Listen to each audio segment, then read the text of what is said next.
Сәлем достар! Бүгінгі видеода сіздерге бауырға пайдалы 8 өнімді айтамын. Видеоның соңына дейін қараңыздар, лайк басып, коммент қалдырыңыздар. Өмір бойы бауыр көптеген түрлі функцияларды орындайды. Олардың бірі қанды зиянды заттардан сүзу. Бауырды ағзаның сүзгісіз деп те бекер айтпайды. Бауыр ағзаға түскен барлық зиянды өнімдерді де сүзгіден өткізеді.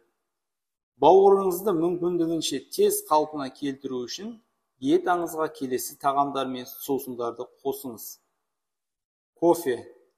Бұл сусын бауырға диетадағы алкогольдің көптігі мен дұрыс тамақтанбау салдарынан болатын зақымдануды жеңуге көмектеседі. Кофе негізгі бауырда пайда болатын онкология қаупін азайтуға көмектеседі деген теория бар. Дегенмен адамдарға бұл сусынға тым үйір болмау керек деп ескертемін. Барлығында өлшем маңызды дейді Алексей Житов. Грейпфрут. Бауырыңызға ең ұнайтын жемістердің бірі. Оның құрамындағы ең күшті антиоксидант нарингениннің көп мөлшері бар. Бұл органдардың қабынуын болдырмауға және жасушаларды зақымданудан қорғауға көмектеседі. Жүзім. Жүзім антиоксиданттардың патшасы және бауыр қызметін жақсартатын табиғи компонент ресвераторлардың негізгі көзі деп аталады. Бірақ диетологтар жүзімді салмақ жоғалту үшін ең зиянды жеміс деп те атайды.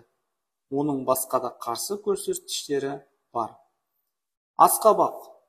Бұл өнім фосфолипидтердің арқасында бауырға оң әсер етеді. Сондай-ақ асқабақ та метаболизмді төмендетуге қабілетті. Диуретикалық және іш жүргізетін әсерге ие. Асқабақ ас қорытуды белсендіреді және денеден артық сұйықтықты кетіруге көмектеседі. Брокколи және ақ қырыққабат. Бұл көкөністердің құрамында сульфигидрил бар.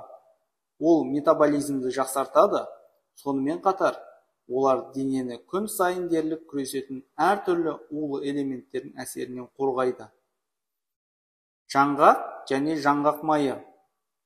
Мен барлық тізімнен жаңғақты ерекше атап өткім келеді. Өйткені бұл өнім детоксикация функциясын жақсартады.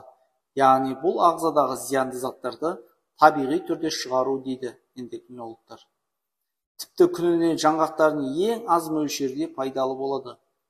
Сонымен бір жаңғақ денені маңызды омега-3 май қышқылдарымен қанықтырады. Көк шай. Сусын денені флавоноидтармен қанықтырады.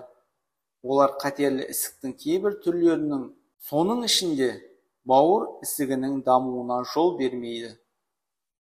Көк шай жүрекке пайдалы катехиндерге және денедегі қабынуды азайтатын полифенолды қосылыстарға бай. Шай ми тамырларының кеңеюіне ықпал етеді. Оның тамақтануын оттегімен қамтамасыз етілуін жақсартады. Осылайша қысымды төмендетеді, инсульт, инфаркт және атеросклероз қаупін азайтады. Шөптер мен дәмдеуіштер. Бауырды қорғайтын дәмдеуіштердің ішінде мыналарды ерекше атап өтуге болады. Жұпаргүл, шалфей, розмарин, даршын, карий, зире. Олардың барлығы пайдалы полифенолдарға бай. Олардың арқасында бауыр жақсы жұмыс істейді және тезірек қалпына келеді. Достар, келесі видеода сіздерге бауыр циррозының денеде көрінетін белгілері жайында видео түсіремін. Арнама жазылып, лайк басып қойыңыздар. Және қоңыраушаны басуды ұмытпаңыздар.